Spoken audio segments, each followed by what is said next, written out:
Até outro dia eu tava pensando numa ideia de filme ou série pra falar no próximo vídeo. Aí, de noite, quando eu tava quase dormindo, meu cérebro decide desenterrar não só um, mas vários filmes que eu assisti quando eu era pequeno. E um deles era esse filme dessa iteração futurista do Pinóquio. O que eu lembro desse filme? Absolutamente nada. Então senta aí e bora assistir essa obra de arte deveras curiosa. E obrigado ao HD Nostalgias por disponibilizar esse filme dublado no YouTube. Nenhuma plataforma de streaming que eu procurei tem o Pinóquio 3000 dublado em PTBR. O filme começa com Gepeto parafusando e encaixando as peças do corpo do nosso protagonista. Essa cena me lembrou muito aquela do Toy Story, quando o velho tá consertando o Woody. Gepeto fala: "Ah, meu filho." E damos um pulo mais pra frente numa visão da majestosa cidade.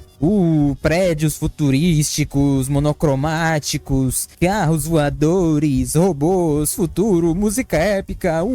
Corta pra dois irmãos, Zack e Cynthia, indo pra escola. A menina fala que teve um sonho onde o sol brilhava e tinha muitas flores. Logo depois ela aponta para uma flor solitária numa parede de tijolos e um robô colocando placas de metal nela. Eles ficam: "Oh não, a flor vai ser esmagada, oh não, não pode, alguém pare a máquina, minha nossa." Aí Zack faz o quê? Ele pula através do abismo para tentar salvar a pobre florzinha. E quase morre. E chega até a polícia falando: "Essa é uma área restrita, menino, oxi." Mentira, não foi assim que ele falou. E foi só isso mesmo, foda-se esse moleque cair, tá ligado? O policial GPT não foi programado pra esse tipo de situação.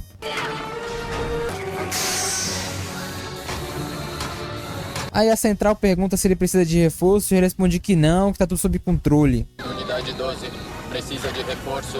Negativo, situação sob controle.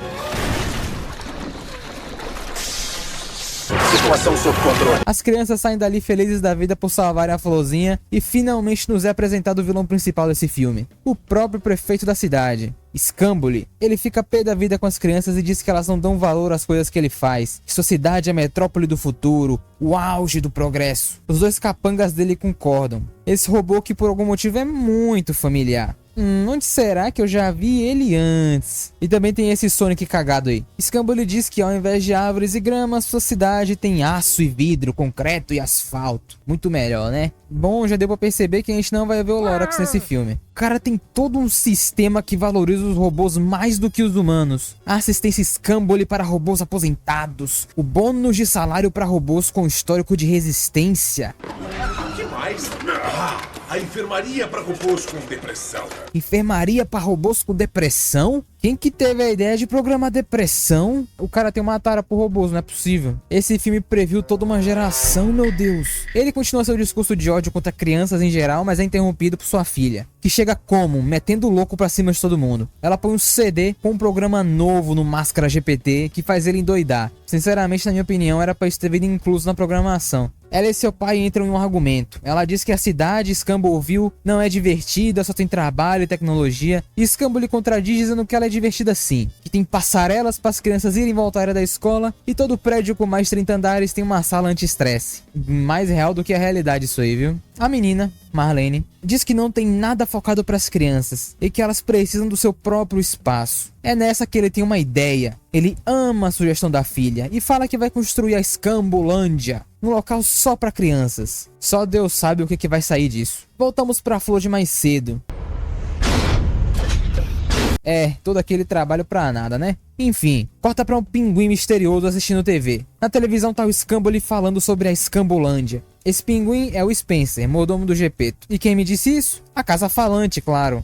O seu mordomo está no freezer, Sr. Gepeto. Está tomando uma gelada. Obrigado, casa. Deus é mais, imagina viver numa casa onde você não tem privacidade. Aquele cenário era só decoração do freezer onde o Spencer dorme. Como diz a tia Pinguilina, Deus ajuda quem cedo madruga. Por isso é que eu gosto de dormir. Ele é um robô? Só pode, né? Não faz sentido nenhum um pinguim falante no filme sci-fi. A não ser que ele seja um androide. Mas acho que isso seria algo que o Gepeto não faria. Imagina o Gepeto modificar o corpo e o cérebro de um pinguim só pra ele virar seu mordomo. Meio mórbido isso. Então eu vou aderir à crença de que ele é um robô. Um robô que não cala a boca um minuto. Enfim, tá na hora de acordar o Pinóquio. Gepeto e Spencer se preparam, mas antes de vermos o grande momento, nos é mostrado a inauguração da Scambolândia. As crianças vão até o parque e sem supervisão nenhuma. Não tem um adulto sequer indo junto. Só tem esse robô aqui. Eu me pergunto se ele é algum professor ou guardião das crianças enquanto elas estão na escola. Quem sabe? A filha do Scamboli disse que essa cidade só tem tecnologia e trabalho. Talvez os adultos nem tenham tempo de cuidar dos filhos. É, rapaz, essas coisas aí a gente só nota quando é adulto. Outra coisa que dá pra perceber são os clones do Zack lá no fundo. Esse e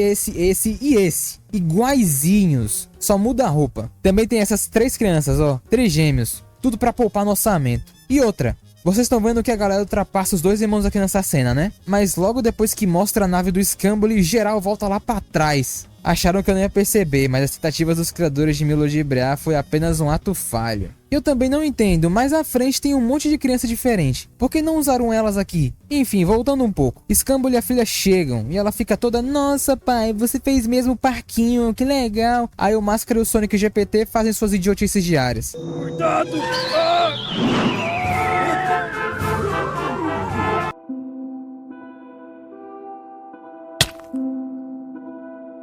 Putz, Scamboli aparece no holograma e manda todo mundo fechar o bico e começa seu discurso que ninguém quer ouvir. Corta de volta pro Gepeto. Claro que acordar o Pinóquio não ia ser tão fácil assim. Infelizmente, a casa sozinha não tem força suficiente para gerar a energia necessária. Então o Gepeto toma a decisão de conectar a casa na energia da cidade toda. O velho é louco. O parque e a cidade inteira ficam sem energia. As crianças se decepcionam e vão embora, mas não antes de tirar uma com a cara do Scamboli.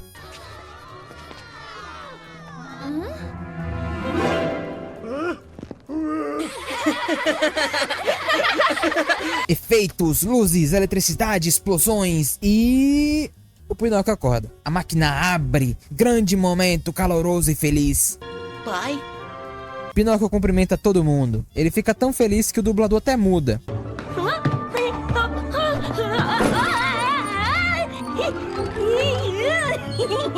O que aconteceu? Esqueceram de pagar o salário do cara, foi? Nós teremos todo o tempo do mundo. Tem não, meu filho. A não ser que você tenha descoberto o segredo da imortalidade, você vai morrer logo logo. E o Pinóquio que vai viver pra sempre. Nós vamos jogar futebol?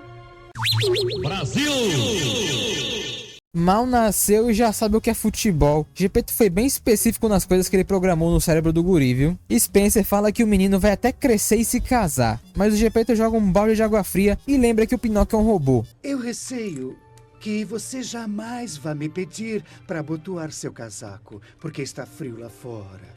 Uai, o que impede um robô de usar um casaco se quiser? Não era pra ele viver uma vida de criança normal, mesmo sendo uma máquina? Eu me pergunto se o Gepeto levou em consideração que o menino iria viver pra sempre em um corpo de criança e ver todos aqueles que ele ama crescerem e morrerem de velhice. Enfim, quando todo mundo tava ficando cabisbaixo, chega ela, a foda. Oh, não é a mamãe, eu sou só a fada local. Fada local? Quer dizer que tem outras? Tem magia nesse mundo também? Ou é só uma tecnologia da braba mesmo? O nome dela é Cyberina. Ela sabe quem todo mundo é e está sempre atualizada sobre as coisas que acontecem. Gepeto fala que Pinóquio vai para a escola viver uma vida de garoto, mas a fada fica com o pé atrás e lembra o velho de que o menino é um robô. Como Cyberina é uma fada e fadas são videntes, ela que diz, ela diz saber dos desejos de todas as pessoas. E o desejo de Gepeto é que Pinóquio vire um menino de verdade. Mas não vai ser tão fácil assim. Se o Pinóquio quiser ser um menino de verdade, ele vai ter que aprender por conta própria o que é certo e o que é errado. Sem usar programas, claro. Tudo com a própria intuição. Só assim a fada realizaria o desejo. Ela joga uma magia que faz o nariz dele crescer se ele contar alguma mentira. Isso como uma forma de ajudá-lo a entender melhor como discernir o certo do errado. Eles fecham um acordo e a fada vaza.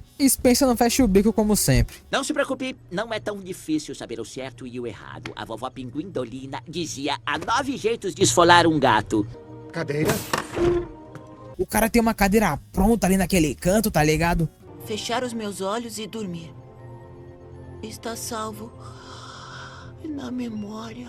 Como que programa sono num robô? Eu entendo ele tem um modo descanso como todo computador, mas sentir sono e cansaço? O Gepeto é um programador de outro nível. Nos é mostrado o estado deplorável do parque, todo abandonado por causa do blackout. Scamboli fica puto porque as crianças tiraram sarro dele. Ele manda os capangas irem até a escola trazerem pessoalmente as crianças de volta pro parque. Eu fico me perguntando, Nessa cidade enorme, só tem uma escola? E quão grande ela seria para caber todas as crianças da cidade? É algo a se pensar. Os capangas cometem suas idiotices diárias e quase caem no abismo. O que tem lá embaixo? É chão ou é tipo Transformers 1? O abismo vai até o núcleo do planeta. Vemos Pinóquio se aprontando para ir pra escola e agora que eu notei que a casa de Gepeto é a única que tem grama na cidade. Spencer vai com o moleque no seu primeiro dia de escola para garantir que ele vai chegar em segurança. E aqui vemos que Gepeto programou até TDAH no menino. Spencer quase morre do coração. Se é que ele tem um. Pinóquio, Robô ofegante. Eu não sei mais o que falar. O cara tem um pulmão artificial também. Imagina se Gepeto roubou um pulmão de um cadáver qualquer, o modificou e botou no corpo do Pinóquio. Vixe Maria. E Spencer explica que é errado atravessar antes da luz começar a piscar. E Pinóquio não entende por que dos carros estarem parados se a luz está piscando. Spencer tenta explicar, mas só piora a confusão do Pinóquio. como diz minha tia-avó Ártica, não há confusões corretas, apenas soluções erradas. Pinóquio pede para ele explicar o que é certo e o que é errado mais uma vez. Mas aí, vemos o Scamboli fazendo um anúncio. Eu vim fazer um anúncio. Shadow Ouriço é um filho da puta do caralho. Ele mijou na porra da minha esposa. Isso mesmo, ele pegou a porra do pinto espinhoso dele e mijou na porra da minha esposa. Me disse que o pau dele era desse tamanho. Os dois capangas foram distribuir ingressos no portão da escola e quase conseguem convencer Pinóquio a aceitar. Felizmente, Spencer impede eles e quase toma porrada do Sonic GPT. Os irmãos lá do início ouvem que Gepeto foi o responsável pela criação de Pinóquio e ficam intrigados. A menina mostra o presente que recebeu do velho. Se chama Engraçado Chuva. Gepeto faz ótimos robôs, beleza, mas dá péssimos nomes. Aí chega a filha do Scamboli e pergunta por que tem um robô na escola. Pinóquio finalmente diz sua primeira mentira. Ele fala que é como qualquer outra criança normal, e seu nariz cresce, mas volta ao normal depois que ele fala que é desastrado. A filha do Scamboli tem um desgosto por robôs, e tira sarro do Pinóquio. Racista. Que imaginação! Deve estar brincando. Isso é coisa de humanos, o robô não teria isso. Os três conseguem convencer o garoto a matar a aula só pra ele poder provar que robôs podem sim ter imaginação. Ela leva o Pinóquio pra um local para jogarem o jogo da imaginação. É aqui onde ela revela o exército de Reanimans? Pera, desenho errado. Eles com certeza vão falar, você está vendo o Disney Channel. Aqui basicamente eles precisam usar a imaginação para fazer coisas acontecerem. A fada aparece de novo para dar início ao jogo e começa todo um momento mágico com uma música genérica de fundo. Deixa o som rolar, sei que vou gozar. Eu ainda quero saber se isso tudo é real, se é holograma ou se é magia mesmo. No final de tudo, Marlene vence a competição e Pinóquio fica todo zangadinho, achando que ele foi melhor do que ela. Marlene se decepciona e confirma que ele não passa apenas de um robô. Pinóquio tenta usar dados para justificar sua vitória e a fada tenta explicar que aquilo era errado e tal. Pinóquio não dá a mínima e vaza. Felizmente ele se arrepende do que fez e fica com remorso. Os dois capangas convidam ele a conhecer o prefeito da cidade, mas Pinóquio lembra sobre o que o Spencer disse sobre ele não ser de confiança. Mas o garoto também lembra dos ensinamentos sobre a luz piscante, que algumas vezes ela significa siga para uns, mas para outros, os carros no caso, significa pare. Aí ele chega à conclusão de que o Scamboli não ser de confiança depende do ponto de vista, e ele vai lá conhecer o doidão. Pinóquio explica que ele não venceu a competição e tal, e Scamboli diz que gostou do garoto. E depois de muito jogo de palavras, dizendo que o robô é melhor amigo do homem, que crianças não dão ouvidos a eles, o prefeito convence o Pinóquio a ser o rosto principal do parque. Assim as crianças iriam querer dar mais uma chance pro lugar. E assim foi feito. No dia seguinte, Pinóquio aparece fazendo propaganda do parque e geral decide ir. Claro que Gepeto também viu e vai pra tentar convencer o garoto a voltar pra casa. Teve todo um show de iniciação com música, dança, até a filha do prefeito, que ainda tava irritada, começa a curtir. Enquanto todo mundo tava distraído, o Scamboli arrasta o Gepeto pra uma sala e prende o velho numa cadeira. A atração principal do parque é a Volta da Baleia. E aqui finalmente vemos o que o Scamboli tinha planejado. As crianças passam por uns anéis brilhantes e no último anel elas começam a se transformar em máquinas. Como que você passa de matéria orgânica para metal? Magia, só pode. Pelo que Scamboli fala aqui, parece que ele foi aprendiz de Gepeto em algum momento e usou a pesquisa do velho para criar essa máquina que transforma pessoas em robôs. Mas o que diabos Gepeto estava pesquisando? ele decide colocar Gepeto na máquina também. Mas antes da gente poder ver o resultado, cortamos pra Pinóquio se desculpando pelo que fez. Os dois fazem as pazes e entram na máquina pra dar uma volta. É nessa que o paizão vê e fica todo: não, pare ela, minha nossa. Ele consegue chegar a tempo e manda o Pinóquio nunca mais falar com a filha dele. Ela fica irritada e puxa o Pinóquio pra longe. Mais tarde, ela mostra o jardim dela pra ele. E parece que a casa do Gepeto não é o único lugar com planta, olha lá. Marlene e Pinóquio tem um momento ali pra desabafarem. Ela fala como ela ama o pai, mas ele só liga pros robôs. E Pinóquio fala que queria que Gepeto tivesse visto o show.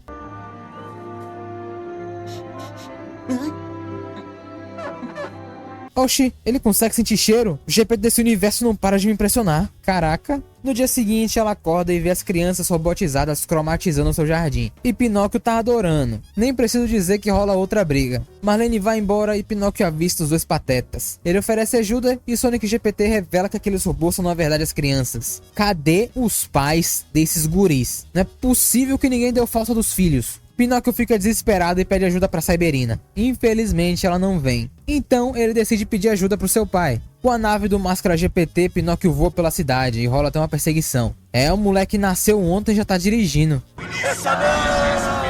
Estou introduzindo Só tem um policial nessa cidade pelo que eu tô vendo. O reforço que a Central ofereceu no início do filme era emocional. Corta pra menina ainda pé da vida. Ela reclama sobre seu jardim e o Scambo lhe fala que é uma fase, que ela iria agradecer ele um dia por tirar esse trabalho das costas dela. E finalmente ela descobre que as crianças foram transformadas em robôs. O pai dá desculpa de que é porque a filha não ama e não sei o que, não sei o que lá. Aí ela fica: ah, não é verdade, mas você tem que libertar as crianças. Aí o pai fala: foda-se, acabou a conversa. Voltamos pro Pinóquio e Spencer procurando o Gepeto. Eles se deparam com as crianças robotizadas e Pinóquio tenta sem sucesso se comunicar. O Scambo lhe aparece. Ele diz que só dá pra controlá-los usando aquele controle e comanda os robôs a desmontarem o Pinóquio. Mas ele muda de ideia e ao invés disso, ele manda o Gepeto robotizado. Pinóquio fica bolado ao ver o seu pai naquele estado. Spencer finalmente faz algo que preste e banga o cara, fazendo ele derrubar o controle mestre. Mas felicidade pobre dura pouco. O idiota não sabe mexer no controle. E ao invés de aprender como ele funciona, o imbecil simplesmente foge e joga o controle no chão. Aí você deve imaginar que o Scambo ele vai lá recuperar o controle, né? Uma porra. Ele ignora o treco ali no chão, ainda pisa em cima, fazendo geral travar no lugar. Ele vai atrás de Pinóquio, que entrou no túnel do perigo. Aqui as regras são: enquanto um jogador cria obstáculos, o outro tem que evitá-los. Se Pinóquio bater, ele morre. Simples, né? Aí começa uma corrida muito louca no túnel, e quando parecia que eles não iam conseguir vencer, Marlene aparece e se junta ao jogo, controlando uns lasers que destroem os obstáculos. O túnel vai de vermelho a azul, porque sim, e os patetas lá fora não sabem pra quem torce. Quando eles iam vencer, Scambo lhe desliga os controles da menina e a situação fica perigosa de novo. Pinóquio vê sua vida passando diante de seus olhos, porque robôs também conseguem fazer isso, né? E ele lembra da medalha de metal no compartimento do seu braço. Ele usa ela para refletir os lasers. Se o moleque é feito de metal, não era só ele usar a cabeça ou o braço para refletir? Eles vencem o jogo e saem do túnel. A filha manda o pai trazer as crianças de volta ao normal, mas é claro que ele recusa. E manda os robôs irem atrás deles. Parece até que ele não sabe como sua própria invenção funciona. Ele mesmo disse que só dá pra comandar os robôs com aquele controle. Oh, você deixou cair, ó. Scambo lhe manda os dois procurarem seu controle. E depois de ver que o Máscara GPT deu ele pro Gepeto, os dois patetas são demitidos. Que triste. Interessante. O Gepeto robô tá mostrando aqui que ele tem um certo grau de autonomia. Será que todas as crianças também estão conscientes? Num estado perpétuo de agonia enquanto seguem as ordens de um maluco sem controle de seus corpos, sem poder gritar por ajuda, apenas vendo as coisas acontecerem ao seu redor? Credo! Scambo tenta fugir usando aquele mesmo carro que Pinóquio usou, mas aquele policial de antes aparece para terminar o serviço, sem saber que seu criador tá dirigindo dessa vez. Ele bate no carro e faz Scambo cair em uma das atrações. Oh, doutor, estou tão feliz que não posso voar. Digo, não posso falar. Não posso voar. Mas que dizer, não posso falar, apesar de estar falando. Como o Gepeto não consegue falar, ele usa linhas de código em seus olhos para se comunicar. Pinóquio junta as crianças em fila, enquanto o Gepeto tenta reverter os efeitos da transformação. Isso tá me lembrando o Polo Norte. Todos nós em fila. É um pinguim ou um robô? Eu não quero acreditar que Gepeto sequestrou um pinguim qualquer e o transformou em máquina. Se fosse um robô, como que ele lembraria de algo que nunca aconteceu com ele? Essas memórias foram o quê? Implantadas então? As crianças passam de novo pela máquina e voltam ao normal. Mas na vez de Gepeto, Scamboli desliga tudo e Pinóquio vai lá ver o que tá acontecendo. Eles brigam, mas o prefeito consegue encurralar o menino. É nessa que ele vê o botão que liga tudo e bola um plano. Ele começa a bajular o Scamboli pro seu nariz crescer e ficar grande o suficiente para conseguir clicar no botão. Ele consegue clicar e prende o Scamboli na máquina. E infelizmente o Gepeto não saiu do lugar. O moleque fica tristão, mas a fada aparece para ajudar. Ela vê que o Pinóquio finalmente aprendeu o que é certo e errado. Ela coloca ele junto de Gepeto, fazendo os dois virarem humanos. Aí todo mundo fica feliz da vida e também vemos o que aconteceu com Scamboli. Ele virou um robô. De acordo com Gepeto, não ia ser pra sempre, mas vai ser por tempo suficiente para ele pensar sobre o que fez. Aí a fada chega, pega aquele guarda-chuva colorido da menina e faz plantas se espalharem pela cidade. E aí, a florzinha não morreu. Esse filme previu os dias de hoje. Temos aqueles que dizem que IA é o futuro e tem outros que odeiam. Para um filme de 2003, dá pra ver o porquê ele ficou na memória de muita gente. Não é o melhor filme já criado sobre Pinóquio, mas também não é o pior. Essa ideia de fazer a história se passar num mundo sci-fi foi uma escolha até que bem criativa. Ele teve um orçamento aí de 12 milhões de dólares, mas infelizmente só teve 1 milhão em retornos. O design dos personagens é a coisa mais estranha desse filme. E essa discrepância entre magia e tecnologia também não ajudou em nada. Eles deviam ter focado só em uma coisa. Enfim, minha nota final para esse filme será